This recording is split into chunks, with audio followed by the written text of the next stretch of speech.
성도님들 반갑습니다. 우리 2023년도 4월 5일 우리 수요 성경 공부를 함께 시작하도록 하겠습니다. 잠시 기도하시고요. 계속해서 13과 선교에 대한 우리 성경 공부를 계속 진행하도록 하겠습니다. 잠시 기도하겠습니다. 살아계신 아버지 하나님 감사합니다. 오늘 또 복된 주중에 살아가는 성도들과 함께 하나님의 말씀을 공부할 수 있는 이런 특별한 은혜를 베풀어 주신 것을 다시 한번 감사드립니다. 여러 가지 참 세상의 다양한 주제들을 가지고 사람들이 서로 토론하고 참 쟁론하는 그런 과정들을 우리가 심심찮게 발견하게 됩니다. 그러나 그런 모든 논쟁들이 참 하나님의 말씀 밖에 있다면 아무 의미 없고 마치 허공을 치는 것과 같다는 것을 우리가 잘 알고 있습니다. 하나님 바라기는 우리가 하나님의 말씀 속에서 하나님께서 가르치시는 진리가 무엇인지를 먼저 정확히 이해할 수 있도록 도와주시기 원합니다. 그런 분명한 성경적인 믿음의 근거와 관점을 가지고 이 세상을 바라볼 때에 비로소 우리가 주님께서 원하시는 시각을 가지고 이 세상을 바라볼 수 있게 되리라고 믿습니다. 다시 한번 하나님의 말씀에 우리를 깊이 잠길 수 있도록 도와주시고 성령 하나님께서 함께 계시면서 이 말씀 가운데에서 하나님의 말씀이 우리를 어떻게 인도하시는지 무엇을 가르치시는지 정확히 알고 이해할 수 있도록 도우시는 은혜를 이 시간 다시 한번 허락하시기를 간절히 바라옵고 예수님의 귀하신 이름으로 기도했습니다. 아멘. 13과 우리 선교에 대해서 지난 시간에 선교를 위한 성경적 근거가 무엇인지를 여러 말씀들을 통해서 특별히 함께 살펴보았습니다. 사복음서에서 계속해서 모두 예수님께서 선교를 위해 명령하신 그런 내용이 기록되어 있는 것을 확인했고 사도행전 1장 8절에 실제적으로 사도들에게 또 온 교회에 땅끝까지 이르러서 예수 그리스도의 부활의 증인이 되라고 부탁하신 내용의 말씀까지 우리가 함께 살펴보았습니다.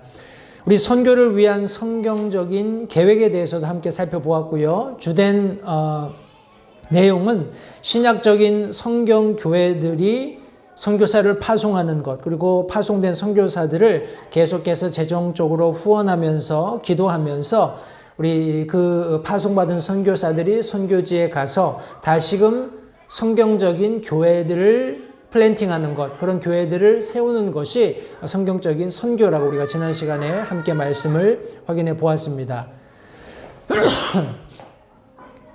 제가 추가적으로 조금 더 우리 설명을 드리고 싶은 것은 저희가 지난 시간에 함께 살펴볼 때 특별히 사도행전 14장 23절 말씀을 가지고 하나님의 말씀에는 의료 선교, 교육 선교, 사회 정의 선교, 농업 선교 등과 같은 것들이 전혀 나타나 있지 않다라는 내용을 말씀드린 바 있는데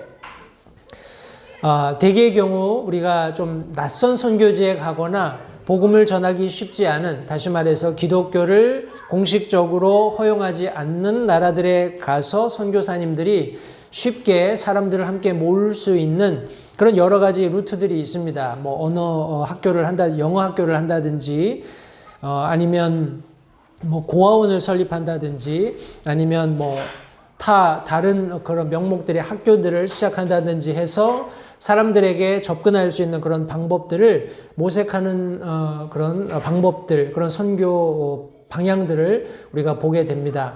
그러나 궁극적으로 그런 모든 루트들을 통해서 사람들을 구령하고 최종적인 결과는 성경적인 교회를 개척하는 것, 성경적인 교회를 모교회에서 혹은 어떤 선교단체에서 파송받은 선교사가 성경적인 교회를 그 선교지에 세우는 것, 그것이 최종적인 목적이 되어야 한다는 것을 다시 한번 염두에 두시기를 바라요. 학교만 사역할 수 없고 또 고아원이라든지 이런 뭐라고 하나요? 과부와 우리 그런 고아들을 돕는 그런 것에만 매진할 수는 없습니다. 그런 사역들은 교회가 세워진 이후에 그 교회를 통해서 얼마든지 또 추가적으로 할 수 있는 사역이기 때문에 학교나 그런 다른 부수적인 사람들을 모으거나 복음을 가지고 사람들에게 접근할 수 있는 방법이 되었던 것이 우선이 되면은 안 되고 그 사역에 집중이 되어서는 안 되고 교회를 세우는 것, 그리고 그 교회를 통해서 이런 처음에 사람들에게 접근하기 위해서 했던 사역들을 교회의 권위 하에 두고 효과적으로 사람들을 선교할 수 있도록, 복음을 전할 수 있도록 하는 것이 성경적이다라는 내용을 조금 추가적으로 말씀을 드리겠습니다. 오늘은 우리 선교를 위한 성경적인 도전과 우리 선교를 후원하는 성경적인 방법에 대해서 함께 말씀을 보게 될 텐데요. 먼저 요한복음 4장 35절을 찾아보십시오. 모든 그리스도인이 깨달아야 하는 사실은 무엇입니까? 하고 교재에 질문하고 있습니다. 같이 요한복음 4장 35절을 찾아서 읽어보시고 그 가운데에서 모든 그리스도인들이 과연 무엇을 깨달아야 하는지 함께 말씀을 상고해 보도록 하겠습니다. 네, 요한복음 4장 35절 말씀입니다. 제가 하나님의 말씀을 받들어 읽겠습니다. 너희가 말하기를 아직 넉 달이 남아 있고 그 뒤에 수확할 때가 이른다 하지 아니하느냐. 보라, 내가 너희에게 이르노니 너희 눈을 들어 밭들을 보라. 그것들이 이미 희게 되어 수확하게 되었도다 라고 예수님께서 이 성경에 기록하셨습니다. 이 말씀을 통해서 우리 모든 그리스도인이 깨달아야 하는 사실이 있다면 우리가 바라보는 관점으로 이 세상의 여러 가지 다양한 어떤 시대적인 흐름을 보면서 아직 시간이 많이 있고 여유가 있다 이렇게 생각할 수 있을지 모르겠습니다만 예수님께서 그리스도인들에게 기대하시는 관점은 이제 이미 희게 되었고 수확할 때가 된 그런 그런 영적인 수확의 밭을 보라는 그런 말씀을 여기 지금 성경에 기록해 주고 계십니다. 긴박한 예수 그리스도의 명령을 우리가 준행하기에 시간이 긴박한 그런 상황을 우리 예수님께서 말씀하셨고 그것을 그리스도인들이 깨닫기를 원하신다는 것을 기억하시기 바라고요. 마태복음 9장 37절 말씀도 같이 한번 보도록 하겠습니다. 마태복음 9장 37절 말씀입니다. 상반절에 있는 말씀인데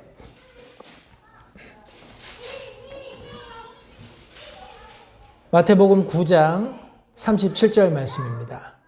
이 말씀 속에서 오늘날 그곳에서 다시 말해서 우리 추수밭에서 가장 크게 필요한 것이 무엇인지를 한번 찾아보겠습니다. 마태복음 9장 37절입니다. 이에 그분께서 자기 제자들에게 이르시되 진실로 수확할 것은 많되 일꾼들이 적으니 성경이 말씀합니다. 이 말씀 속에서 Harvest truly is plenteous. 지금 추수할 밭은 이미 휘어졌고 넓게 지금 그 수확물을 거둘 수 있도록 준비되었다라는 겁니다. 그런데 laborers, 다시 말해서 일꾼들이 적다고 성경이 말씀하고 있습니다. 이것은 제가 체험적으로 바라보고 있는 미국 현지에서의 특별히 한인 사역 목회, 물론 다른 영어권도 예외는 아니라고 생각이 됩니다만 한국도 크게 다르지 않고요. 차세대 일꾼들, 다시 말해서 젊은 세대들이 하나님의 일에 들여지고 준비되는 그런 과정들을 반드시 겪어야 하는데 그런 일꾼들이 턱없이 부족한 것이 어찌 보면 오늘날의 현실입니다. 해서 적절한 이런 영적인 가르침이랄지 혹은 목회의 그런 맥을 잇는다고 해야 될까요? 그런 바톤이 전달되어야 하는데 그것이 쉽지 않은 것이 현실입니다. 예수님께서도 그 사실을 아셨고 여기 말씀에서처럼 수확할 것은 많되 일꾼이 적다라고 지금 여기 말씀하고 계신 것입니다. 우리 같은 마태복음 9장 38절 말씀 우리 하반절에 보시면 우리가 기도해야 할 것이 있다라고 말씀하셨어요. 37절, 38절 제가 두 절을 같이 읽겠습니다. 이에 그분께서 자기 제자들에게 이르시되 진실로 수확할 것은 많되 일꾼들이 적으니 그러므로 너희는 수확하시는 주께 기도하여 그분께서 그분의 수확밭에 일꾼들을 보내실 것을 청하라 하시니라 라고 성경이 기록하고 있습니다. 이 말씀 속에서 우리 예수님께서 제자들에게 수확하시는 주께 기도해서 구해야 할 것이 있는데 바로 그 수확하는 밭에 일꾼들을 보내주시도록 청하라 하고 우리에게 요청하고 계신 것을 성경에 말씀하고 있습니다. 성도님들, 우리가 눈을 들어 밭을 볼 때 다시 말해서 추수할 수 있는 또 우리가 복음의 그물을 던져서 구령할 수 있는 그런 밭을 보게 될 때 이미 희게 돼서 수확할 수 있는 모든 준비가 되어 있습니다. 그러나 일꾼들이 적다는 이 현실을 바라보면서 다시금 우리 예수님께서 이 수확밭의 주인이 되시고 그것을 주도적으로 이끌어 가시는 주님께 기도해서 일꾼들을 보내주시도록 기도하라고 말씀하고 계십니다. 우리 사도행전 9장 6절을 한번 보겠습니다. 이 말씀을 통해서 선교에 관해서 우리는 주님께 어떤 질문을 해야 하는가, 이런 내용의 우리 교재에 질문이 있습니다. 가셔서 우리 사도행전 9장 6절 말씀을 같이 한번 보겠습니다. 여기 특별히 사도행전 9장 말씀은 사도 바울이 다메섹 도상에서 예수님을 만나서 회심하게 되는 그런 장면이 여기 기록되어 있는데, 특별히 6절 말씀에 그가 떨며 놀라 이르되 주여 내가 무엇을 하기 원하시나이까 하며 주께서 그에게 이르시되 일어나 도시로 들어가라. 그러면 내가 반드시 해야 할 일을 듣게 되리라 하시니라. 성경이 말씀하고 있습니다. 이 말씀을 통해서 과연 선교에 관해서 우리가 예수님께 어떤 질문을 던질 수 있는가 하는 내용으로 6절 말씀에서 우리가 답을 찾는다면, 우리 사도 당시에 우리 사울이죠. 회심하기 전이었던 사울이 예수님을 만난 이후에 주여 내가 무엇을 하기 원하시나이까 하고 질문을 했던 이 내용을 통해서 성도님들, 저와 여러분들도 특별히 선교에 대해서, 하나님의 사역에 대해서, 특별히 복음 전하는 교회를 통해서 선교사를 파송하거나 복음을 타 지역에 전하는 이런 일련의 모든 과정을 두고 주여 내가 무엇을 하기 원하시나이까 하는 질문을 공히 사울과 같이 던져야 한다는 사실을 다시 한번 기억하시기 바랍니다. 다시 한번 선교를 위한 성경적인 도전 몇 가지 말씀들을 함께 나누었습니다. 이미 수확밭은 희게 되어서 준비되어 있다는 것, 그러나 일꾼들이 부족하기 때문에 우리가 계속해서 하나님 앞에 일꾼들을 보내주시도록 기도해야 한다는 것, 그리고 더 나아가서 1차적으로는 내가 과연 그 선교에 어떻게 드려질 수 있을까? 하나님께서 내게 기대하시는 것은 무엇인가 하는 심정으로 주여 내가 무엇을 하기 원하십니까? 하는 질문을 드리고 그에 상응하는 우리 하나님께서 마음에 부담을 주셨을 때 우리가 선교를 위해서 드릴 수 있다고 생각을 합니다. 이 말씀들을 참고하셔서 선교에 대한 성경적인 도전을 성도님들 가지시기 바라고요.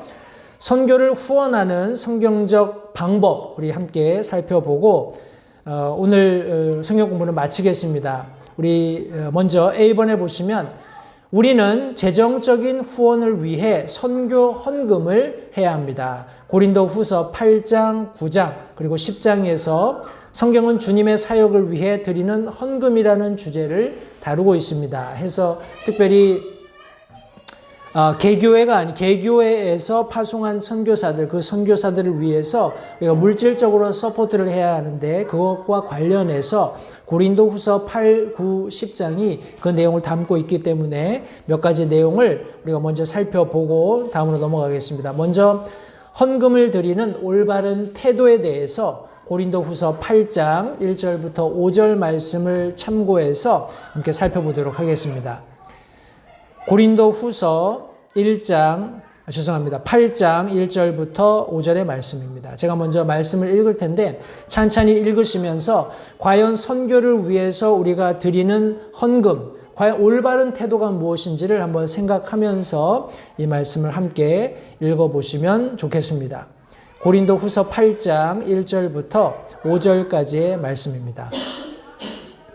또한 형제들아, 마케도니아의 교회들에 베푸신 하나님의 은혜를 우리가 너희에게 알리노니 고난의 큰 시련 속에서도 그들의 넘치는 기쁨과 극심한 가난이 그들로 하여금 풍성하고 너그러운 선물을 넘치도록 하게 하였도다.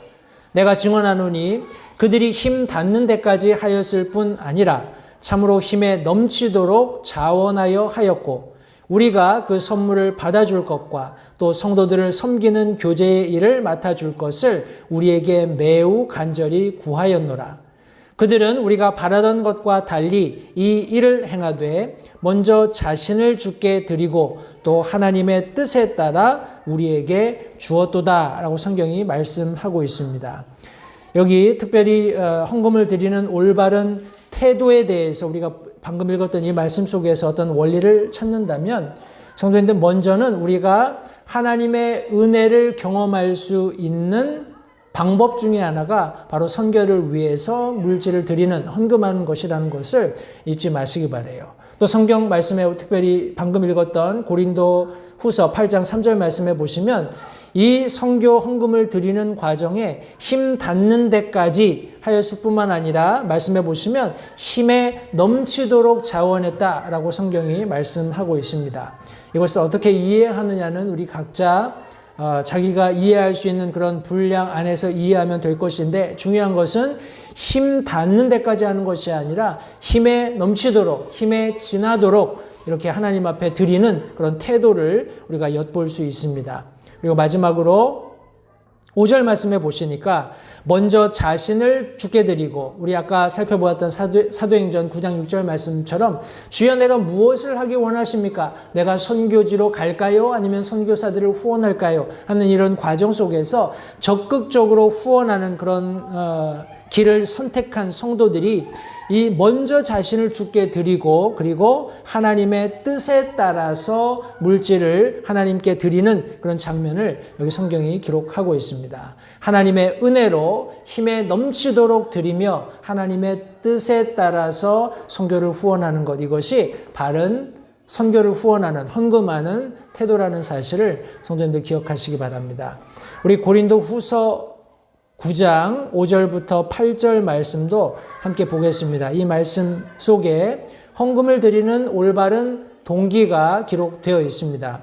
우리 고린도후서 9장 5절부터 8절까지인데요. 제가 말씀을 찬찬히 읽겠습니다. 과연 선교를 위해서 헌금 드릴 때 올바른 동기가 무엇인지, 모티브가 무엇인지를 한번 생각하시면서 이 말씀을 같이 읽으면 좋겠습니다. 고린도 후서 9장 5절부터 8절까지 말씀입니다. 그러므로 그 형제들을 권면하여 그들이 먼저 너희에게 가서 너희의 후한 선물, 곧 전에 너희가 통보받은 적이 있는 그 후한 선물을 미리 준비하게 하도록 하는 것이 필요한 줄로 내가 생각하였나니 그리하여야 바로 그 일이 후한 선물답게 준비되고 탐욕에서 난 것 같지 아니하리라. 다만 내가 말하려는 바는 이것이니 곧 인색하게 뿌리는 자는 또한 인색하게 거둘 것이요 풍성하게 뿌리는 자는 또한 풍성하게 거두리라는 것이라. 저마다 자기 마음속에 정한 대로 낼 것이요 마지못해 하거나 억지로 하지 말지니 하나님은 즐거이 내는 자를 사랑하시느니라. 하나님께서 능히 모든 은혜를 너희에게 넘치게 하시나니 이것은 너희가 항상 모든 일에서 모든 것이 넉넉하여 모든 선한 일을 풍성히 하게 하려 하심이라 성경이 말씀하고 있습니다. 근본적으로 우리 그리스도인들이 하나님 앞에 헌물하는 것, 하나님 앞에 물질로 희생하는, 물질을 들여 하나님의 사역을 돕는 이 일련의 모든 과정들은 우리 8절 말씀에서 하나님께서 능히 모든 은혜를 너희에게 넘치게 하시나니 우리에게 드릴 힘을 주시고 우리에게 헌신할 수 있는 힘을 공급해 주시는 것이 하나님이시기 때문에 항상 모든 일에서 모든 것이 넉넉할 수 있고 모든 선한 일을 풍성히 할 수 있다라는 이런 어떤 선순환적인 그런 원리를 사도 바울이 이 고린도 교회 성도들에게 설명해 주고 있습니다. 우리 특별히 헌금을 드리는 올바른 동기와 관련해서는 성도님들 먼저 성경적인 원리로 드리는 것이 옳습니다. 특별히 6절 말씀에 인색하게 뿌리는 자는 인색하게 거둘 것이고 풍성하게 뿌리는 자는 또한 풍성하게 거두리라 하는 이 원리는 사도 바울이 만들어낸 원리가 아니라 성경이 말씀하고 있는 어찌 보면 하나님의 성품입니다. 하나님을 인정하는 자를 하나님께서 인정하시고 하나님을 부인하는 자를 하나님께서 부인하신다는 너무나 당연한 원리를 가지고 그 원리를 바탕으로 하나님의 일을 위해서 인색하게 뿌리면 인색하게 거두게 되고 풍성하게 뿌리면 풍성하게 거두게 된다는 이런 원리로 지금 여기 성경에 말씀하고 계시는 이 말씀을 통해서 성도님들 성경적인 원리, 하나님의 성품에 입각한 드림이 올바른 동기로 하나님 앞에 드리는 것임을 다시 한번 기억하시기 바랍니다. 또한 하나님의 그런 우리 성품이지요. 여기 특별히 7절 말씀해 보시면 특별히 7절 말씀해 보시면 저마다 자기 마음속에 정한 대로 낼 것이요 마지못해 하거나 억지로 하지 말지니 하나님은 즐거이 내는 자를 사랑하시느니라 성경이 말씀하고 있습니다. 이것이 하나님의 속성입니다. 하나님의 성품이에요. 하나님께서 인색하게 뿌리면 인색하게 거두고 풍성하게 뿌리면 풍성하게 거둘 수 있다라는 이런 기본적인 원리를 가지시고 우리에게 기대하시는 것, 우리에게 하나님께서 기대하시는 것은 마음속에 정한 대로 하나님께 드리면서 마지못해 억지로 하는 것이 아니라 하나님 앞에 즐겁게 드리는 것, 이것을 기대하시고 또 그렇게 하나님의 어떤 성품을 잘 알고 이해하고 드리는 자들이 풍성하게 거두게 되는 그런 어떤 삶, 풍성한 삶을 살기를 기대하신다는 것을 성도님들 기억하시기 바랍니다. 우리 고린도 후서 10장 14절부터 16절까지 있는 말씀을 통해서 헌금을 드리는 우리 올바른 목적 함께 살펴보고 다음 대지로 넘어가겠습니다. 우리 고린도후서 10장 14절로 16절까지의 말씀입니다. 이 말씀 속에서 과연 헌금을 드리는 올바른 목적이 무엇인지 함께 살펴볼 텐데요. 제가 말씀을 읽겠습니다. 우리는 마치 너희에게 다다르지 아니한 것 같이 우리의 분량을 넘어 뻗어나가지 아니하노니 우리는 그리스도의 복음을 선포하는 가운데 너희에게도 이르렀느니라. 우리는 우리의 분량 밖의 것들 곧 다른 사람들이 수고한 것들을 자랑하지 아니하며 오직 너희의 믿음이 자라날 때에 우리의 규칙에 따라 우리가 너희를 통하여 넘치도록 확장되기를 바라노니 이것은 너희를 넘어선 지역들에서 복음을 선포하고 이미 예비되어 우리 손에 들어온 것들을 다른 사람의 구획선 안에서 자랑하지 아니하려 함이라 성경이 말씀하고 있습니다. 여기 헌금을 드리는 올바른 목적은 성도님들 그 선교지가 정해졌을 때 그 선교지를 통해서 그 선교지에 헌신된 선교사가 아주 영향력 있게 복음을 전하면서 복음이 확장되는 그 지역의 복음이 확장되는 그런 분명한 목적을 가지고 하나님의 물질이 드려져야 한다는 것을 성도님들 기억하시기 바랍니다.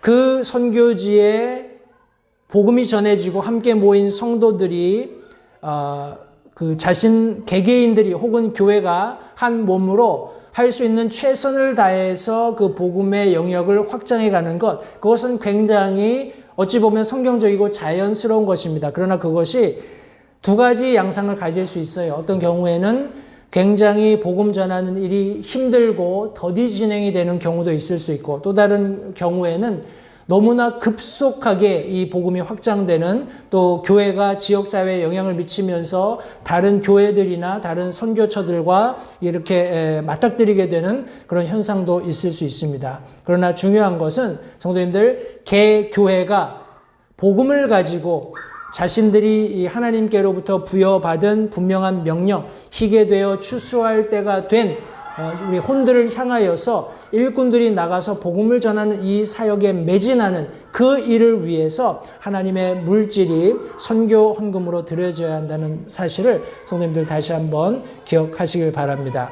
여기 특별히 15장 말씀에 우리의 분량 밖의 것들, 꼭 다른 사람들이 수고한 것들을 자랑하지 않는다라고 사도 바울이 말하고 있고 너희의 믿음이 자라날 때에 우리의 규칙에 따라 우리가 너희를 통하여 넘치도록 확장되기를 바란다. 계속해서 선교지에 이런 기도와 물질이 공급되는 과정 속에서 개교회, 우리 특별히 선교처에 세워진 개교회를 통해서 사역이 확장되는 것이 성경적인 그런 선교의 원리이고 또 드려진 물질이 올바르게 사용되는 것이라는 것을 다시 한번 기억하시면 좋겠습니다. 우리 B번 보겠습니다. 선교를 후원하는 성경적인 방법, 우리가 헌금을 드리는 올바른 태도, 동기, 목적 함께 살펴보았고요. 우리는 선교사들을 위해 기도해야 합니다. 우리 로마서 15장 30절, 31절 두 절 말씀을 같이 한번 읽어보도록 하겠습니다. 로마서 15장 30절, 31절 두 절의 말씀입니다.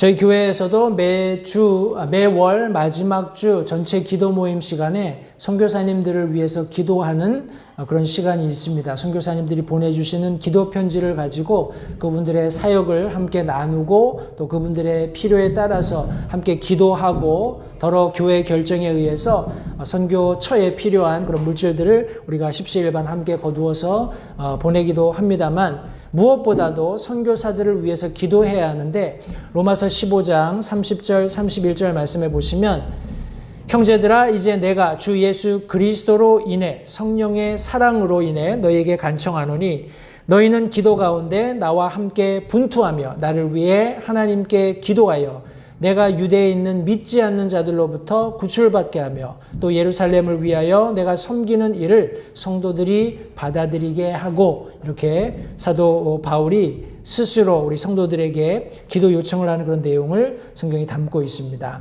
특별히 몇 가지 선교사들을 위해서 구체적으로 기도해야 할 내용들이 있는데 한 4가지 것들을 말씀을 통해서 함께 살펴보겠습니다. 먼저 데살로니가 후서네요. 데살로니가 후서 3장 2절 말씀을 같이 한번 보겠습니다.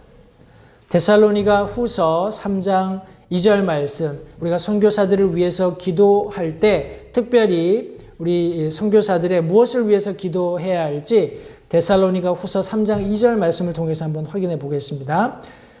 우리 데살로니가 후서 3장 2절 말씀에 또 우리가 부당하고 사악한 자들에게서 건져지도록 기도하라. 모든 사람이 믿음을 갖고 있지는 아니하니라. 성경이 말씀하고 있습니다. 이 말씀 속에서 특별히 선교사들을 위해서 부당하고 사악한 자들에게서 건져지도록, 다시 말해서 저들의 안전을 위해서 기도해야 한다고 성경이 말씀하고 있습니다. 선교지에 나가면, 물론 이것은 선교지에만 국한되는 것은 아닙니다. 우리 개교회들이 있는 우리 교회의 그런 상황에도 또 예수 그리스도를 믿는 그리스도인들 개개인의 그런 삶의 현장에서도 얼마든지 우리가 맞닥뜨릴 수 있는 그런 현실인데, 특별히 선교사님들이 부당하거나 사악한 자들에게 위협받지 않도록 그분들의 안전을 위해서 우리가 기도해야 한다고 성경이 말씀하고 있습니다. 우리 에베소서 6장 19절 말씀 같이 한번 보겠습니다. 에베소서 6장 19절 말씀입니다.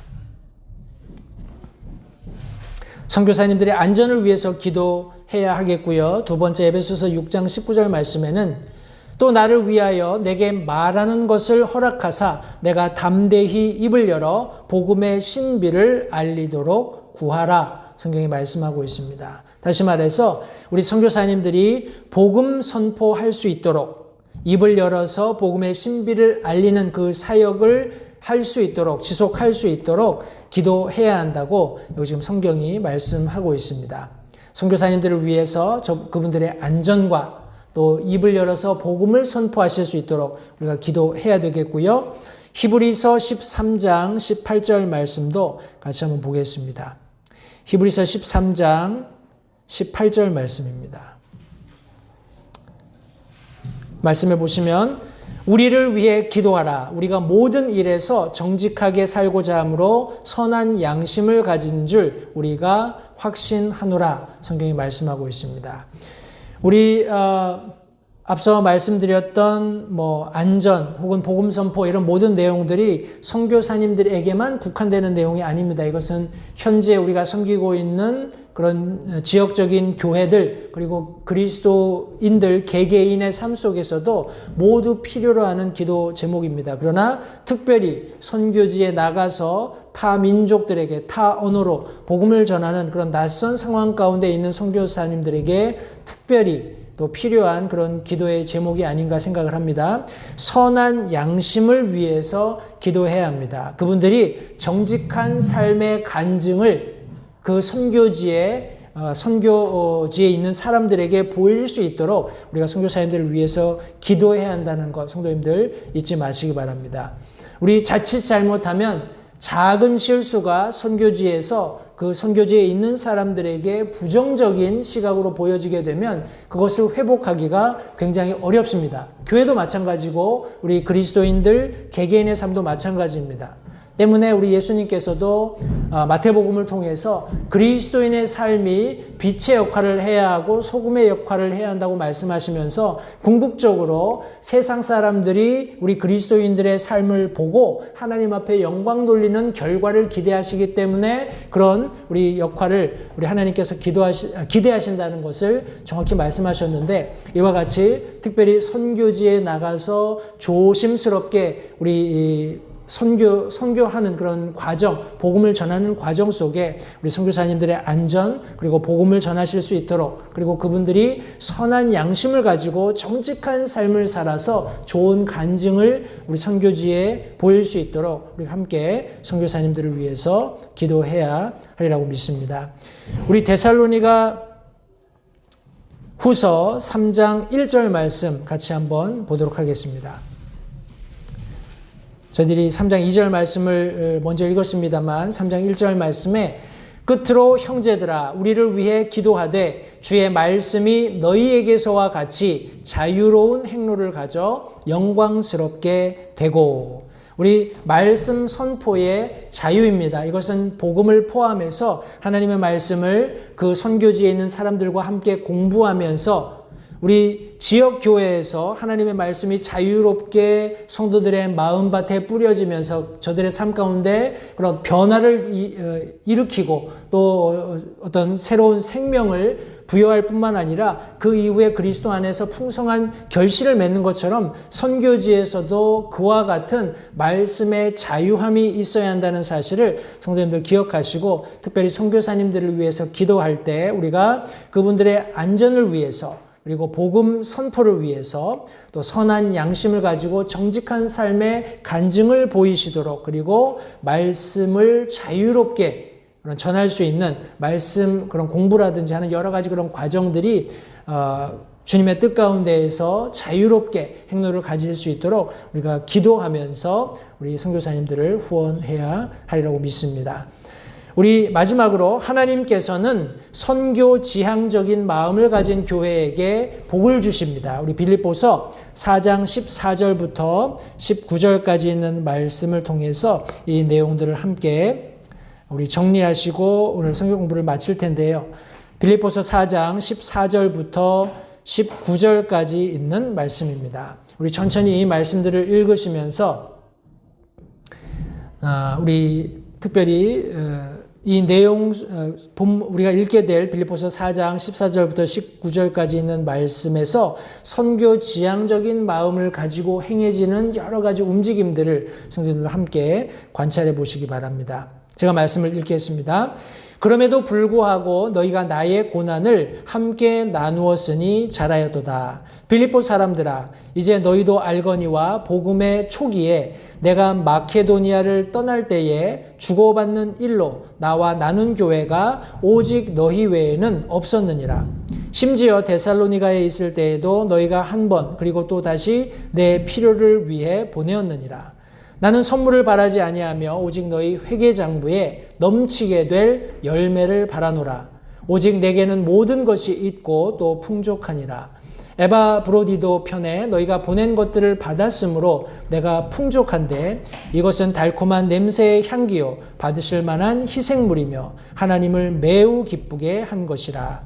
오직 내 하나님께서 그리스도 예수님을 통해 영광 가운데서 자신의 부요하심에 따라 너희의 모든 필요를 공급하시리라. 이 말씀을 통해서 우리 선교 지향적인 마음을 가지고 있었던 특별히 빌립보 교회의 성도들을 사도 바울이 칭찬하고 격려하는 그런 내용의 말씀을 우리가 함께 엿볼 수 있습니다.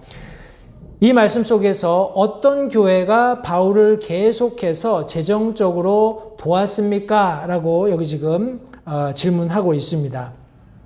여기 15절 말씀에 빌립보 사람들아 라고 우리 지칭하면서 너희도 알거니와 복음의 초기에 내가 마케도니아를 떠날 때에 주고받는 일로 나와 나눈 교회가 오직 너희 외에 없었다라고 말씀하고 있습니다.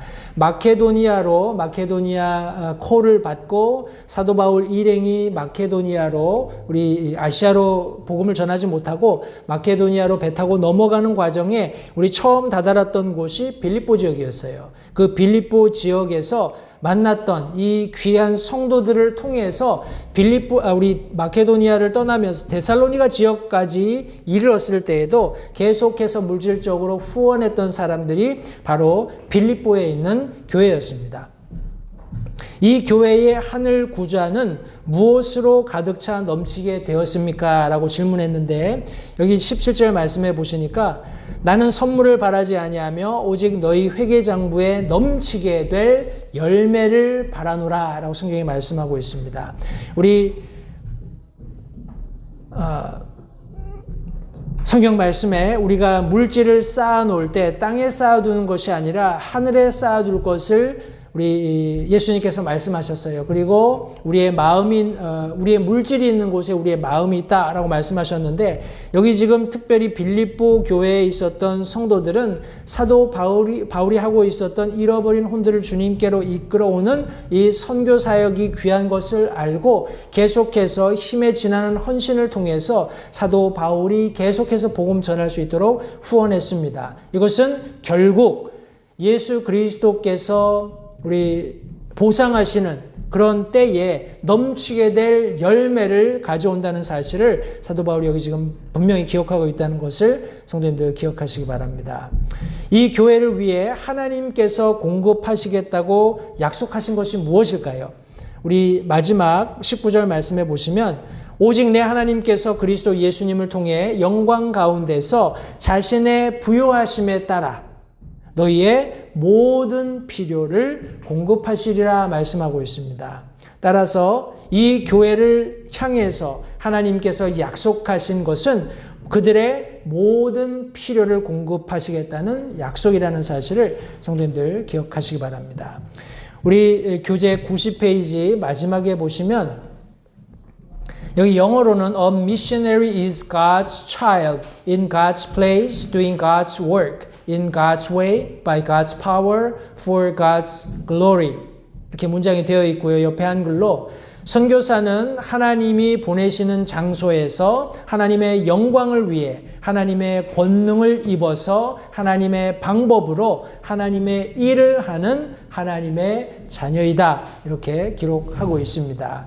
특정한 선교사만이 여기에 부합하는 것이 아니고 제가 앞서 설명드렸던 것처럼 주님의 몸된 교회를 섬기는 모든 목사를 비롯한 사역자들 그리고 심지어 일반 성도들도 이 모든 말씀과 부합하는 위치에 있다는 사실을 다시 한번 기억하시기 바랍니다. 여기 선교사라는 어떤 명칭 대신에 내 이름 혹은 나라는 지칭을 넣어도 크게 이 말씀이 저해되는 바가 없습니다. 나는 하나님이 있게 하신 자리에서 하나님의 영광을 위해 하나님의 능력을 힘입어 하나님의 방법으로 하나님의 일을 하는 하나님의 자녀이다. 맞죠? 저와 여러분들이 그런 사람이 되어야 합니다. 그러나 우리 특별히 선교를 위해서 드려지는 타 지역에서 타 언어로 타 민족들의 복음을 전하기 위해서 자신의 삶을 드린 선교사님들을 성도님들 기억하시기 바라고 그분들을 위해서 효과적으로 기도하시면서 실제적으로 물질을 드림으로써 하나님께서 보상해 주시는 그런 놀라운 축복과 은혜를 경험하는 모든 LA 침례교회 성도님들이 되었으면 좋겠습니다. 여기 마가복음 16장 15절을 암송하십시오 하고 암송 구절이 있는데요. 말씀해 보시면 그분께서 그들에게 이르시되 너희는 온 세상에 가서 모든 피조물에게 복음을 선포하라 말씀이 있습니다. 그분께서 그들에게 이르시되 너희는 온 세상에 가서 모든 피조물에게 복음을 선포하라. 이 말씀을 다시 한번 성도님들 마음에 품으시기 바라고 우리 남은 한 주 동안에도 우리 잃어버린 사람들을 위해서 기도하면서 우리가 복음 전할 수 있는 방법을 찾아야 되겠고요. 또 선교지에 나가 있는 선교사님들을 위해서 기도하시면서 혹 우리가 연초에 작정했던 그런 선교 헌금이 있다면 우리 매월 꾸준히 성도님들 헌금하심으로써 계속적으로 우리 선교사님들이 그 선교지에서 하나님께서 맡겨주신 사역을 잘 감당하실 수 있도록 그렇게 후원하시기를 다시 한번 부탁드립니다. 기도하겠습니다. 살아계신 아버지 하나님 감사합니다. 오늘 복된 수요 성경 공부를 통해서 선교가 무엇인지 다시 한번 하나님의 말씀을 통해서 성경적인 선교의 방법들을 함께 공부할 수 있도록 귀한 시간 주셔서 감사합니다. 오늘 배운 것들을 우리가 잘 기억하고 잘 훈련해서 하나님께서 원하시고 기뻐하시는 선교 사역이 이 주님의 몸된 교회를 통해서 지속될 수 있도록 주님 축복하시기 원합니다. 다시 한번 귀한 성경 공부 시간 주신 것 감사드리고 남은 사나흘의 기간 동안에도 성도들 하나님께서 지켜주시고 보호해 주시고 또 돌아오는 주일 함께 모여서 예수 그리스도의 부활을 우리가 함께 찬양하며 감사하며 하나님 앞에 예배 돌려드릴 수 있도록 도우시기를 다시 한번 간절히 바라옵고 예수님의 귀하신 이름으로 기도했습니다. 아멘. 이상으로 성경 공부를 마치겠습니다. 감사합니다.